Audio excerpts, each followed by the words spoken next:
Hello student, मैं मनीष मालवीय अनवेरा online school classes में आप सभी का स्वागत करता हूं। हम पढ़ रहे थे क्लास 11th के एग्रीकल्चर बायो के बारे में, जिसमें अपन ने पिछली क्लास में एक लेसन कंप्लीट किया था जंतु वर्गीकी के बारे में। जंतु वर्गीकरण अपन ने पढ़ा था, जिसमें अकशेरुकी जंतुओं का जो संघ स्तर तक का और कशेरुकी जंतुओं का जो वर्ग स्तर तक का अपन ने पढ़ा था, उनके प्रमुख लक्षणों के बारे में पढ़ा। आज अपन एक नया अध्याय शुरू करने जा रहे हैं, जिसका अध्याय का नाम है अध्याय 10वां। कृषि महत्व के जो जीव जंतु होते हैं उनके बारे में अपन एक नया अध्याय आज शुरू करने जा रहे हैं। कृषि में क्या महत्व होता है जीव जंतुओं का, जो कृषि को लाभ पहुंचाते हैं, ठीक है, जो खेती को खेतों में लाभ पहुंचाते हैं, तो उनके बारे में अपन आज पढ़ेंगे, स्टार्ट करेंगे हमारी क्लास, ठीक है। तो सबसे पहले कुछ खास बातें, कुछ अच्छी बात अपन पढ़ लेते हैं इस पर कि कीट एवं जीव जंतु जो होते हैं वो प्रकृति संतुलन बनाए रखने में मौन भूमिका निभाते हैं, ठीक है। मौन भूमिका निभाते हैं मतलब करते कुछ नहीं है, दिखता हमें कुछ नहीं है, लेकिन जो प्रकृति का संतुलन बनाए रखने में वो अपनी भूमिका पूरी निभाते हैं। कैसे? जैसे कीट, जो जीव जंतु होते हैं छोटे छोटे, वो क्या करते हैं, वो अपघटक का कार्य करते हैं, अर्थात पदार्थों को तोड़ने का कार्य करते हैं, ठीक है। वो तोड़कर पचाते हैं, ठीक है, तोड़कर उनको वापस जमीन में मिक्स करते हैं, ठीक है। तो पदार्थ तो तोड़ने पर क्या होता है, उन पदार्थों में से, उन जीवों में से, छोटे छोटे जीवों में से, फसलों में से क्या होता है, जो नए नए जो पदार्थ होते हैं वो मिक्स होकर, पोषक तत्व मिक्स होकर वापस वायुमंडल में, जमीन में मिक्स हो जाते हैं, जिससे वो उन तत्वों की कमी नहीं होती है। तो कीट एवं जीव जंतु प्रकृति संतुलन बनाए रखने में मौन भूमिका निभाते हैं। कीट एवं जीव जंतु प्रकृति संतुलन बनाए रखने में मौन भूमिका निभाते हैं। बिल्कुल मौन भूमिका निभाते हैं, ठीक है। पता नहीं चलता, लेकिन वो प्रकृति को संतुलित करते हैं अप्रत्यक्ष रूप से, अपन कह सकते, ठीक है। कई जीव, जैसे अपन ने बात की, अभी मैंने आपको पीछे बताया कि कई जीव अपारजक की भूमिका अदा कर मृत पौधों एवं प्राणियों के ऊतकों को ह्यूमस में परिवर्तित कर मृदा को समृद्ध बनाते हैं। अब कई तो कीट होते हैं, जीव होते हैं, वो अपमार्जक की भूमिका अदा कर मृत पौधे और प्राणियों के ऊतकों को ह्यूमस में परिवर्तित कर मृदा को समृद्ध बनाते हैं, ठीक है।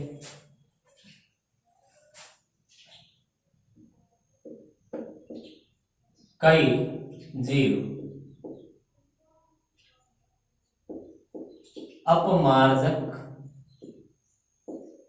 की भूमिका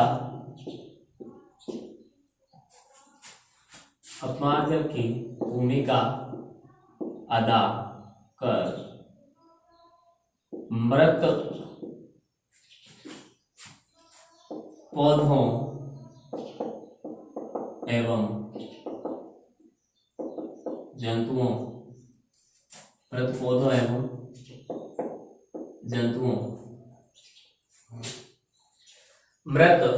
एवं जंतुओं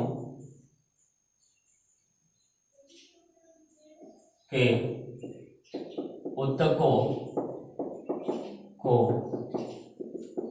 ह्यूमस में परिवर्तित कर मृदा में मिलाकर मृदा को समृद्ध बनाते हैं, ठीक है। एकदम समृद्ध बनाते हैं। ठीक है, अब कई प्रजातियां होती हैं जीवों की, छोटे छोटे कीट पतंगों जीवों की कई प्रजातियां परजीवी व परभक्षी होती है, दूसरे जीवों पर अपने भोजन के लिए निर्भर कर सकती करती है, उन पर जीवन यापन करती है या उनको खाकर अपना जीवन यापन करती है। ठीक है, तो कुछ प्रजातियां क्या होती हैं, कई प्रजातियां परजीवी एवं परभक्षी के रूप में हानिकारक जीवों का भक्षण कर फसलों का बचाव करती है। ठीक है,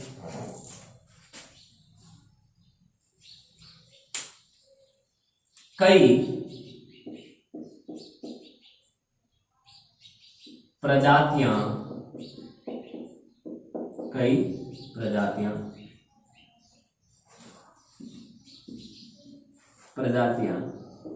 परजीवी एवं परभक्षी के रूप में, कई प्रजातियां परजीवी एवं परभक्षी के रूप में हानिकारक जीवों को खाकर फसलों को बचाती है, फसलों को क्या करती हैं, बचाती हैं। ठीक है, बचाती हैं।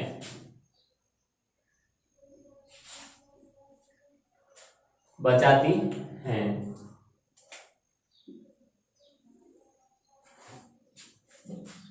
आगे देखिए और क्या करती हैं, कई प्रजातियां परागण की क्रिया में भी सहायक होती है। अब देखते हैं हम छोटे छोटे जीव जंतु जो कीट पतंगे होते हैं वो एक फूल से दूसरे फूल पर उड़कर बैठते हैं। ठीक है, बैठते हैं, उड़ते हैं, तो उनके पैरों पर पंखों पर लगकर जो परागकण होते हैं एक फूल से दूसरे फूल पर पहुंच जाते हैं और परागण की क्रिया करते हैं। तो कई प्रजातियां होती हैं जो परागण की क्रिया में क्या होती हैं, सहायक होती हैं। कई प्रजातियां परागण की क्रिया में सहायक होती है। परागण की क्रिया में सहायक होती हैं। कुछ मानव उपयोगी पदार्थों, कुछ कई प्रजातियां तो ऐसी है जो मानव उपयोगी पदार्थों जैसे शहद, गोंद, रेशम, लाख, ठीक है, इनका उत्पादन करती हैं। कई प्रजातियां मानव उपयोगी पदार्थों जैसे रेशम, लाख, शहद, मोम, गोंद आदि का उत्पादन करती है। आदि का क्या करती हैं, उत्पादन करती हैं। आदि का उत्पादन करती हैं। ठीक है, तो ये तो हो गई कुछ नॉर्मल सी बातें सर, नॉर्मल से अपने जीव जंतुओं के बारे में। अब शुरू करते हैं कृषि महत्व के जो जीव जंतु में जो हमारा पहला जंतु है बहुत ही ज्यादा इंपॉर्टेंट है, क्योंकि ये सिर्फ इस क्लास के लिए नहीं, ये कंपटीशन एग्जाम के लिए भी उपयोगी है। इसे किसान का मित्र कहा जाता है और 12th में इसका डिसेक्शन आता है, अर्थात जो चीर फाड़ करके इसकी आहार नाल हमें दिखानी होती है वो आता है पूरा। तो अगर अपन को 12th में ये पढ़ना ही है तो क्यों ना अपन 11th में ही इसकी अच्छे से तैयारी कर ले, इसकी नॉर्मल बेसिक सी जानकारी प्राप्त कर ले। ठीक है, तो देखिए केंचुआ सबसे पहला जीव, केंचुआ। केंचुआ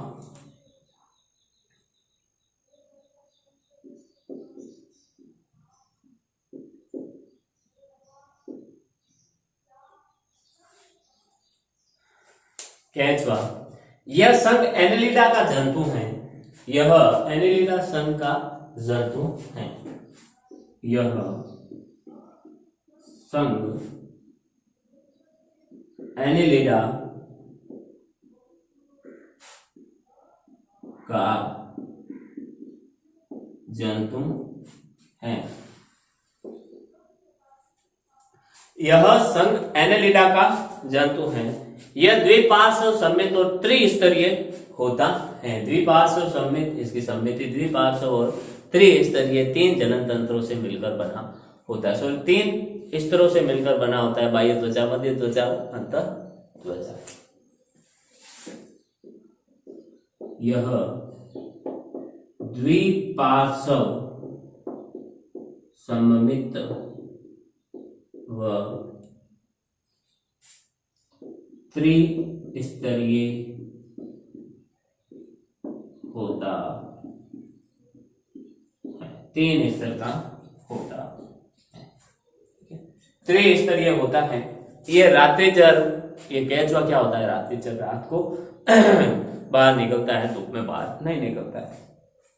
और नमे वाले स्थान का आवासी प्राणी है। रात में बाहर निकलता है और जहां नमी होती है वहां पर पाया जाता है। ठीक है। यह रात्रिचर तथा नमी वाले स्थान का आवासी प्राणी है। नमी वाले स्थान में क्या करता है? यह आवास करता है, निवास करता है। ठीक है। बिल बनाने के लिए इसका मुंह आगे से, मुंह का जो आगे का सिरा होता है वो नुकीला होता है, जिससे आराम से जमीन में खुदाई करके अपना बिल बना सके। ठीक है। बिल बनाने के लिए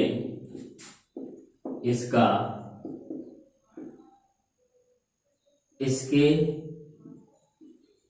मुख का अग्र सिरा नुकीला होता है। अग्र सिरा क्या होता है? नुकीला होता है। ठीक है। अब ये क्या करता है? ये खेत की मिट्टी को खोदकर नीचे से ऊपर लाता है, इसलिए इसे किसान का मित्र कहा जाता है। खेत की मिट्टी को खोदकर नीचे से ऊपर लाता है। ठीक है। इससे 2 कार्य होते हैं। ठीक है। एक तो मिट्टी पोली होती है, मिट्टी के अंदर जो केशिकाएं बनी होती है जो पानी को जमीन के अंदर तक ले जाती है वो टूट जाती है। दूसरे भाग मिट्टी के अंदर जो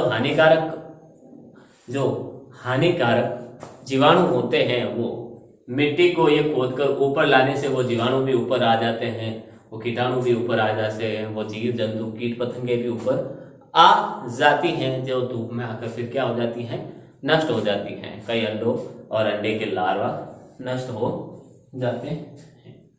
ठीक है। अगला है, यह खेत की मिट्टी को खोदकर यह खेत की मिट्टी को खोदकर नीचे से ऊपर लाते हैं, इसलिए इन्हें किसान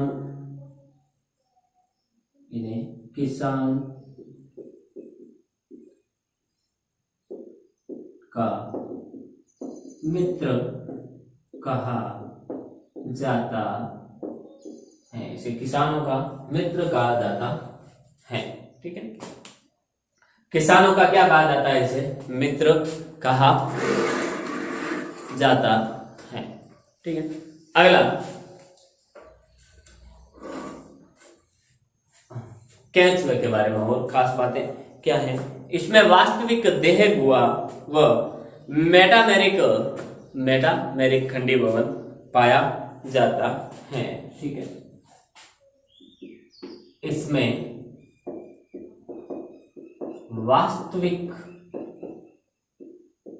देह गुहा तथा मेटामेरिक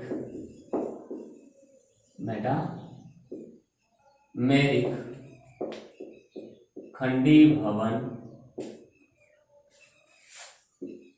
पाया जाता है। इसमें वास्तविक देह गुहा तथा मेटामेरिक खंडी भवन पाया जाता है। ठीक है।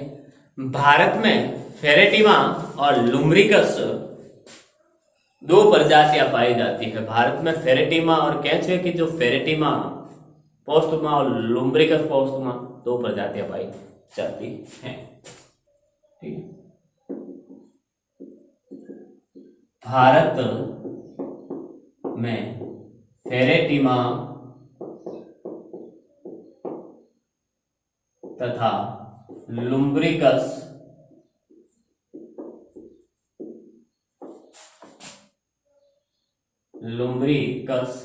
दो प्रजातियां पाई जाती है। भारत में फेरेटिमा तथा लुम्ब्रिकस दो प्रजातियां पाई जाती हैं। ठीक है।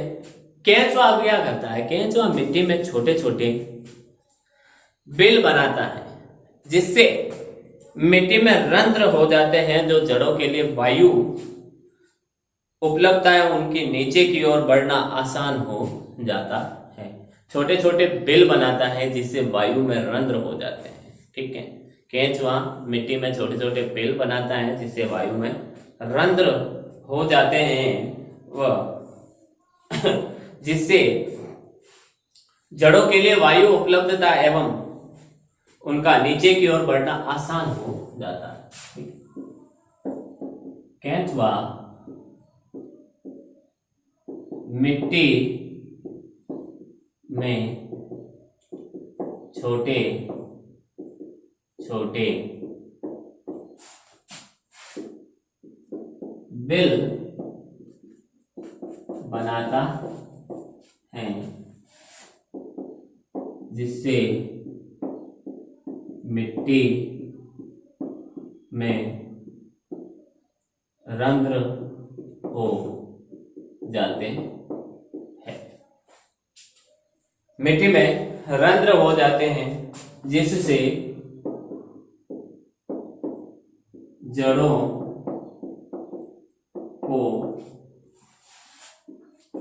वायु की उपलब्धता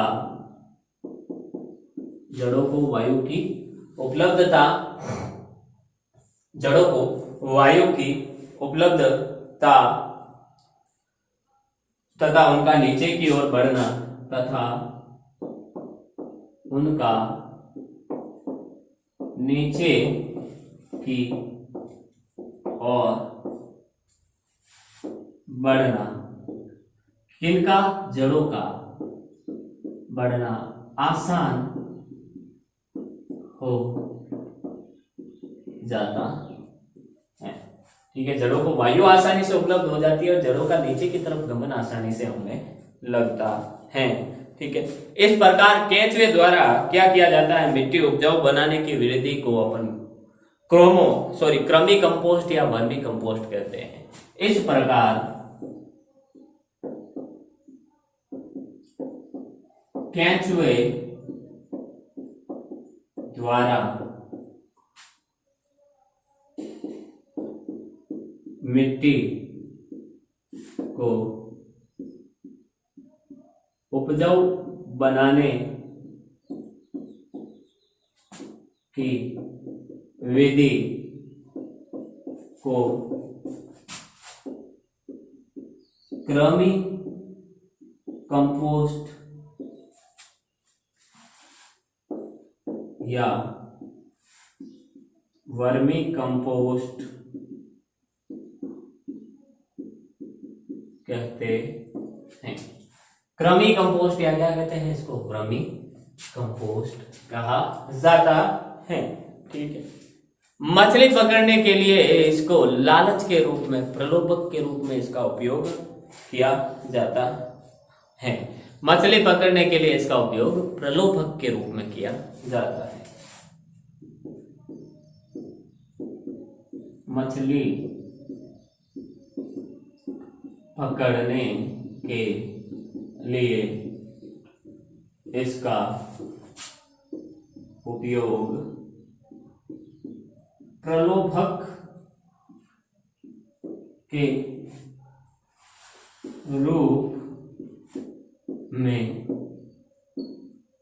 में किया जाता है। किसके रूप में किया जाता है? प्रलोभक के रूप में किया जाता है।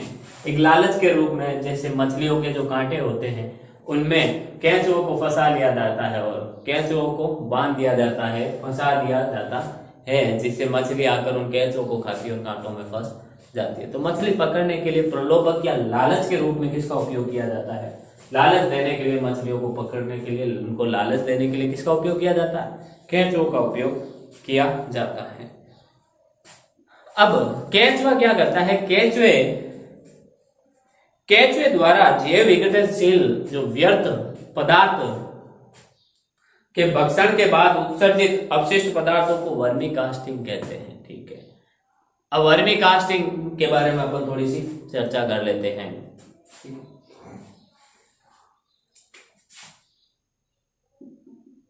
अपन वर्मी कास्टिंग क्या होती है?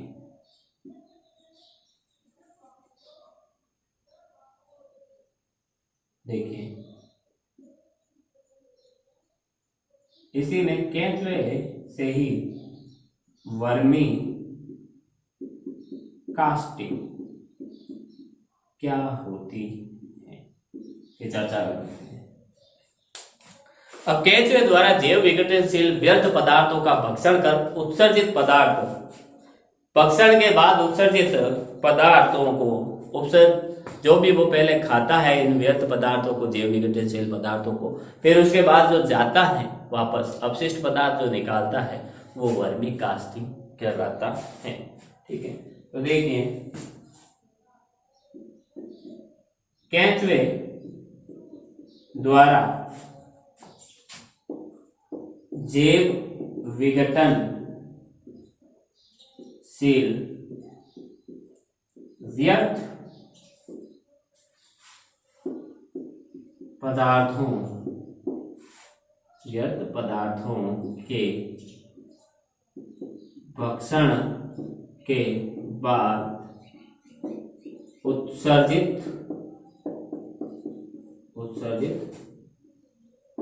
अपशिष्ट पदार्थों को वर्मी कास्टिंग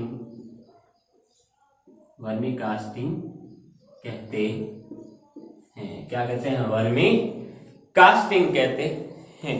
ठीक है, अब वर्मी कास्टिंग में गोबर खाद की अपेक्षा, वर्मी कास्टिंग में क्या होता है? गोबर खाद की अपेक्षा नाइट्रोजन, फास्फोरस, पोटास तथा अन्य सूक्ष्म तत्वों की मात्रा अधिक होती है। जो वर्मी कास्टिंग द्वारा बनाई गई जो खाद होती है उसमें गोबर खाद, जो प्राकृतिक गोबर खाद होती है, उसकी तुलना में नाइट्रोजन, फास्फोरस, पोटास व अन्य जो सूक्ष्म तत्व होते हैं वो मात्रा उनकी अधिक होती है। वर्मी कास्टिंग द्वारा तैयार खाद में, वर्मी कास्टिंग द्वारा तैयार खाद में वर्मी कास्टिंग द्वारा तैयार खाद में गोबर खाद की अपेक्षा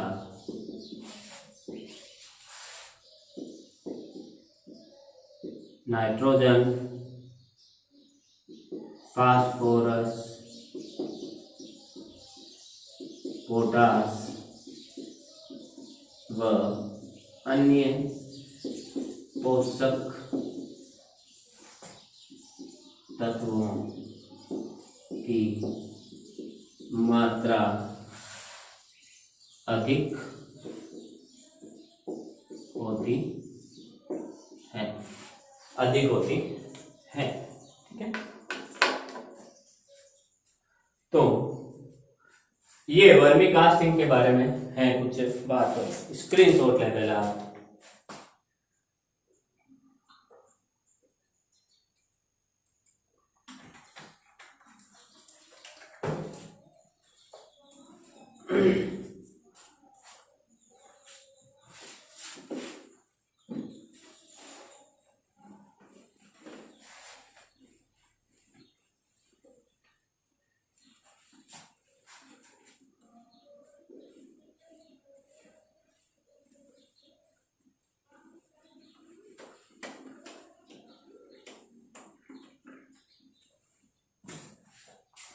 देखिए, अब वर्मी कास्टिंग के लिए अपन निम्न 4 प्रजातियों का उपयोग करते हैं। कौन कौन सी? देखिए, वर्मी कास्टिंग के लिए अपन निम्न 4 प्रजातियों का उपयोग करते हैं। वर्मी कास्टिंग के लिए अपन निम्न 4 प्रजातियों का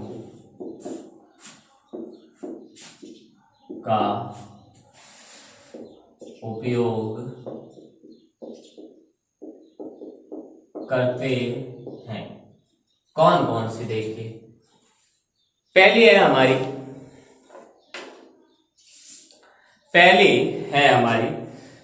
आइसोनिया फोएटिडा।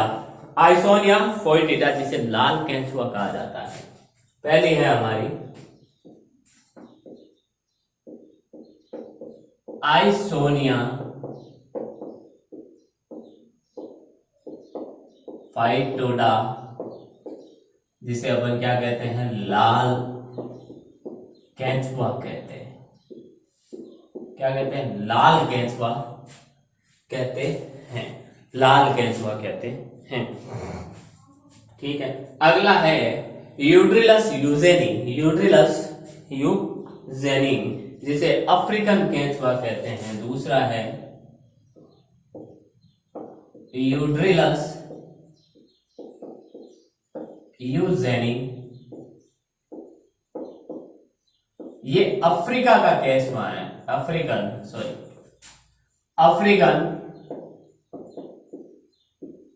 केंचुआ कहते हैं क्योंकि ये अफ्रीका में सबसे ज्यादा क्या होता है? पाया जाता है। अफ्रीका में पाया जाता है। इसकी जन्म भूमि कौन सी है? अफ्रीका है। फिर लुम्ब्रिकर रूबेलस व पेरियोनिक्स एक्सकेवेटस। ठीक है, तीसरा है हमारा लुम्ब्रिकस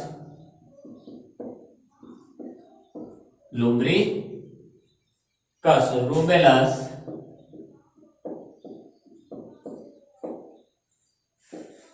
व चौथा है हमारा पेरियोनिक्स एक्सकेवेटस। पेरियोनिक्स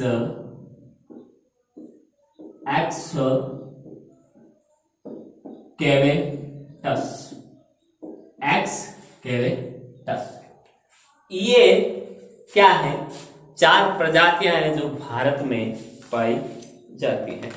सॉरी, जो वर्मी कास्टिंग के लिए उपयोग में ली जाती है। वर्मी कास्टिंग क्रिया के लिए उपयोग में ली जाती है। अब वर्मी कास्टिंग के लाभ क्या है? अगला है हमारा वर्मी कास्टिंग के लाभ। क्या फायदा है भाई वर्मी कास्टिंग करने का? अर्थात वर्मी कास्टिंग या केंचुए का उपयोग कर जो खाद बनाई जाती है उसके लाभ क्या है? वर्मी कास्टिंग के लाभ, भाई खाद तो गोबर खाद भी है, दूसरी भी खादें हैं, लेकिन वर्मी कास्टिंग का इतनी चर्चा हो रही है तो उसके लाभ क्या क्या हैं? तो देखिए, ठीक है। इसमें लाभदायक जो सूक्ष्म जीव होते हैं, इसमें लाभदायक सूक्ष्म जीव की क्रियाशीलता अधिक होती है, जो भूमि के सूक्ष्म जीवों के लिए लाभदायक व उत्प्रेरक का कार्य करते हैं। ठीक है, ये इसका उपयोग करने से वर्मी कास्टिंग की जो खाद है उसका उपयोग करने से क्या होता है, तो मृदा के अंदर जो लाभदायक जीव होते हैं उनकी वृद्धि तेजी से होती है, उनकी क्रियाशीलता या अपन कह सकते हैं सूक्ष्म जीवों की क्रियाशीलता अधिक होती है, वृद्धि अधिक होती है।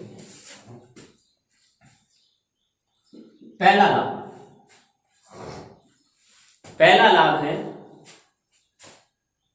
इसमें लाभदायक सूक्ष्म जीवों की क्रियाशीलता अधिक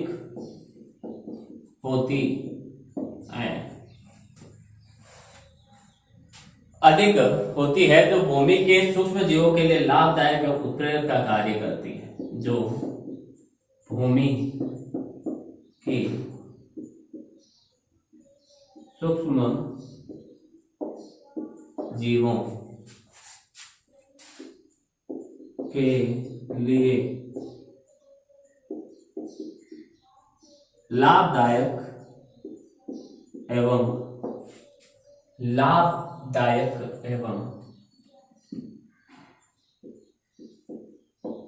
प्रेरक का कार्य करता है, उत्प्रेरक का कार्य करता है। ठीक है, वर्मी कास्टिंग से बनी खाद का उपयोग करने से क्या होता है, इसके उपयोग से जो सूक्ष्म जीव होते हैं लाभदायक, जो फसलों को लाभ पहुंचाते हैं, उनकी क्रियाशीलता बढ़ती है, अगला है इसमें उपस्थित पोषक तत्व पौधे को आसानी से उपलब्ध हो जाते हैं, क्योंकि इसमें जो पोषक तत्व होते हैं वो दुर्बल बंध से बंधे होते हैं, तो आसानी से ये मिट्टी में मिलकर टूट जाते हैं और इनके पोषक तत्व इनसे अलग हो जाते हैं और जड़ों द्वारा आसानी से पौधे को उपलब्ध हो जाते हैं।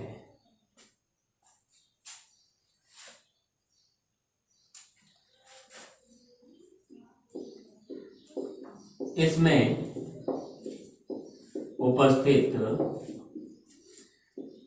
पोषक तत्व पौधों को आसानी से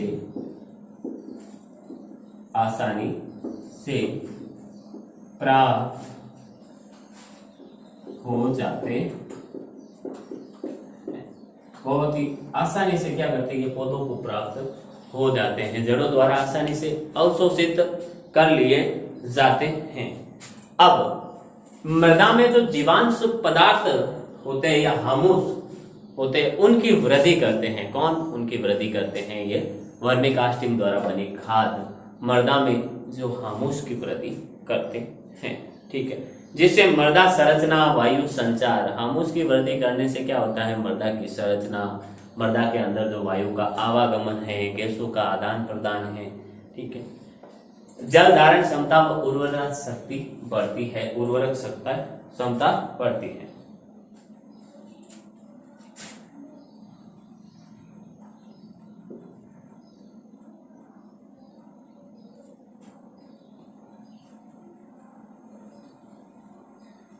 इसके उपयोग से मृदा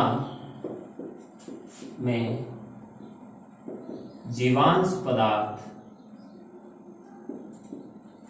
अर्थात जीवांश पदार्थ का मतलब क्या है, हामुस की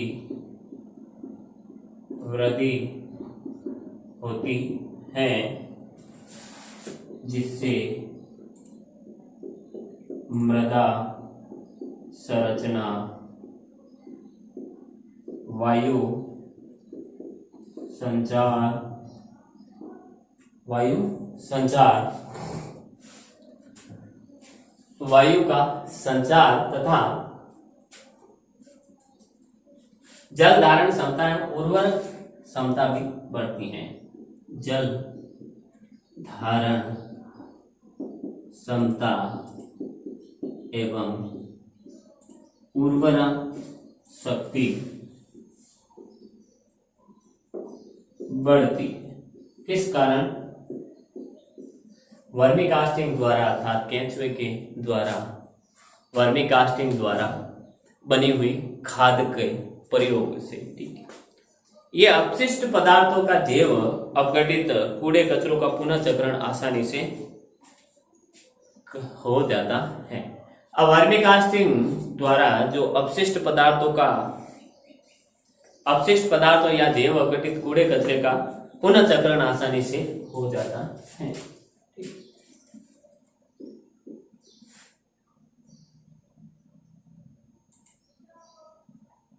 अपशिष्ट पदार्थों या जैव अपघटनीय कूड़े कचरे का पुनः चक्रण आसानी से हो जाता है, सरलता से उनका पुनः चक्रण हो जाता है, क्योंकि ये उनको खाते हैं, उनके अंदर खाने के बाद अर्थात उनको छोटे छोटे टुकड़ों में तोड़ते हैं। तोड़ने से उन अपघटनीय पदार्थों, जैव अपघटनीय पदार्थ या जीवांश पदार्थों से क्या होता है, से इन जीवांश पदार्थों में जो उपस्थित नाइट्रोजन, फास्फोरस, ये पोषक तत्व होते हैं, वो मुक्त होकर वायुमंडल में और मृदा में मिक्स हो जाते हैं, मृदा में मिक्स हो जाते हैं। ठीक है, तो आगे देखिए, अब वर्मी कास्टिंग द्वारा बनाई गई खाद का उपयोग करने से जो भी हमें अनाज, जो भी धान, ये जो हमें उत्पादन प्राप्त होता है, उसकी गुणात्मक क्षमता अर्थात उसके अंदर क्वालिटी बहुत बढ़िया होती है। ठीक है, देखिए, अर्थात क्वालिटी बढ़िया होने के मतलब है कि हम अपन देखते हैं कि ये गेहूं अच्छे हैं, ये कम अच्छे हैं, तो वो कम अच्छे और ज्यादा अच्छे की जो क्वालिटी होती है वो वर्मी कास्टिंग से बनी हुई खाद का उपयोग करने से क्या होती है, बढ़ती है। ठीक है, तो दूसरे खादों की तुलना में इस वर्मी कास्टिंग द्वारा बनी खाद का उपयोग करने से जो उत्पन्न होने वाली फसलें हैं उनकी गुणात्मक उनके गुणों में वृद्धि होती है। ठीक है,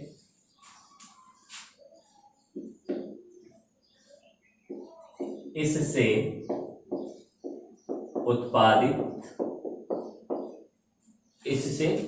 उत्पादित गुणात्मक कृषि उत्पादों का मूल्य अधिक होता है।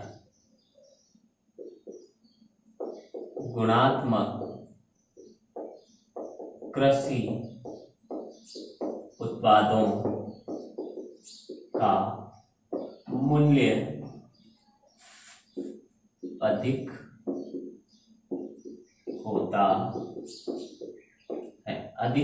होता है। ठीक है, फिर आगे हैं अपन, यहां आकर अपना केंचुआ खत्म होता है। ठीक है, केंचुए के बारे में हमारे यहाँ पर खत्म होता है। अब थोड़ी मधुमक्खी की बात कर लेते हैं, अगला जो हमारा मधुमक्खी की अपन बात कर लेते हैं। देखिए, मधुमक्खी, अपन जानते हैं मधुमक्खी से हमें क्या प्राप्त होता है, मधुमक्खियों से हमें शहद प्राप्त होता है, मोम प्राप्त होता है। ये मधुमक्खी एक विश्वव्यापी और सामाजिक निवाही कीट है। निवाही का मतलब जो छत्ते में रहता है, अपना छत्ते में रहने वाला जीव है। एक सामाजिक प्राणी है, अर्थात समाज के, यह सामाजिक प्राणी का मतलब होता है कि सामाजिक रूप से यह रहता है। समाज के जो मनुष्य होते हैं, अन्य जंतुओं से इसको कोई खतरा नहीं होता है, ना ये उनको खतरा पहुंचाता है। ठीक है, और विश्वव्यापी है, अर्थात ये पूरी दुनिया में सब जगह पाया जाता है। मधुमक्खियां पूरी दुनिया में सभी जगह पाई जाती हैं। ठीक है, अब भारत में इसकी 4 प्रजातियां पाई जाती हैं। ठीक है, कौन कौन सी? पहली Apis dorsata, Apis indica, Apis florea और एपिस मेलिफेरा। भारत में इसकी 4 प्रजातियां पाई जाती है। कौन कौन सी? देखिए, Apis dorsata, Apis indica, Apis florea और एपिस मेलिफेरा। एपिस मेलिफेरा, ये भारत में 4 प्रकार की मधुमक्खियां पाई जाती हैं। ठीक है, एपिस मेलिफेरा, डोरसेटा, इंडिका, फ्लोरिया। जो एपिस मेलिफेरा है वो यूरोपियन मूल की, अर्थात यूरोप से हमारे भारत में लाई गई है। ठीक है, प्राकृतिक रूप से ये हमारे भारत में पहले नहीं पाई जाती थी। ठीक है, एपिस इंडिका और एपिस मेलिफेरा का उपयोग कृत्रिम मधुमक्खी पालन में किया जाता है। जो एपिस इंडिका है और एपिस मेलिफेरा है, इन दोनों का उपयोग मधुमक्खी पालन में किया जाता है। कृत्रिम रूप से इनको पाला जाता है क्योंकि ये आक्रामक नहीं होती हैं, शांत स्वभाव की होती हैं। ठीक है, एपिस डोरसेटा जो मक्खी है वो क्या है? जंगली मक्खी है, अर्थात वो आक्रामक मक्खी है। उनके विष में, उनके डंक में, जो उनका डंक होता है मधुमक्खी का, एपिस डोरसेटा का जो डंक होता है उसमें जहर पाया जाता है। ठीक है, इसीलिए वह पाली नहीं जाती है। ठीक है, वो आक्रामक स्वभाव की होती हैं, लेकिन पाली नहीं जाती हैं। लेकिन सबसे बड़ी खासियत यह है कि जो एपिस डोरसेटा है, सर्वाधिक शहद भी उसी से प्राप्त होता है। सर्वाधिक शहद भी उसी से प्राप्त होता है। ठीक है, एपिस फ्लोरिया है वो आकार में सबसे छोटी होती है। आकार में सबसे छोटी होती है। सबसे ज्यादा शहद कौन देती है? Apis dorsata. ठीक है, एपिस जो इंडिका होती है वो मध्यम आकार की व शांत स्वभाव की होती हैं। जो एपिस इंडिका है मध्यम आकार की और शांत स्वभाव की होने के कारण इसका जो एक छत्ता होता है उसमें लगभग 50,000 से 80,000 तक क्या होती है? मधुमक्खियां पाई जाती है। एपिस इंडिका के एक छत्ते में 50,000 से 80,000 तक मधुमक्खियां पाई जाती है, जबकि जो एपिस फ्लोरिया होती है उसके एक छत्ते में 8 से 10,000 तक, या फिर 4 से 5, या लगभग ऑलमोस्ट ज्यादा से ज्यादा 10 या 8,000 तक क्या होती है? इनमें छत्ते में मधुमक्खियां पाई जाती है। ठीक है, अब इनकी कॉलोनी में 3 प्रकार की मधुमक्खियां पाई जाती है। एक छत्ते में 3 प्रकार की मधुमक्खियां पाई जाती है। एक तो रानी मक्खी, एक नर मक्खी, ठीक है, मादा मक्खी, नर मक्खी, और एक होती है, बाकी होते हैं जनन अक्षम, या जिसे अपन बंध्य, या जिसे अपन श्रमिक मधुमक्खियां कहते हैं। ठीक है, अब इनसे कई सारे लाभ मिलते हैं हमें, क्योंकि इनका जो इनका जो शहद होता है, मोम होता है, उससे कई सारे पौष्टिक पदार्थ बनाए जाते हैं। ऐसे पदार्थ बनाए जाते हैं जिनमें सभी भोजन के आवश्यक तत्व उपस्थित होते हैं। ठीक है, अब इनकी मधुमक्खियों की जो लार में एक एंजाइम पाया जाता है जो क्या करता है? मकरंद के अंदर जो जटिल शर्करा पाई जाती है उसको सरल शर्करा में तोड़ने का कार्य करता है।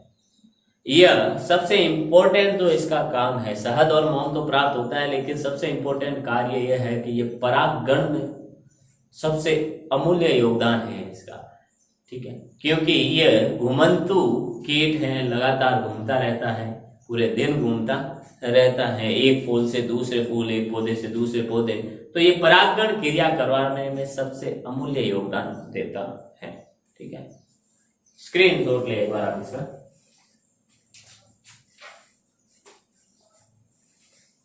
तो ये थी हमारे आज की जो नया लेसन अपन ने शुरू किया था, कृषि महत्व के जीव जंतु, कृषि महत्व के जीव जंतु, जो 10वां लेसन है। ठीक है, वो था। उम्मीद करता हूँ आपको आज जो भी पढ़ा है वो आपको समझ में आया होगा। मिलते हैं अपन अगली क्लास में, तब तक के लिए all the best, thank you.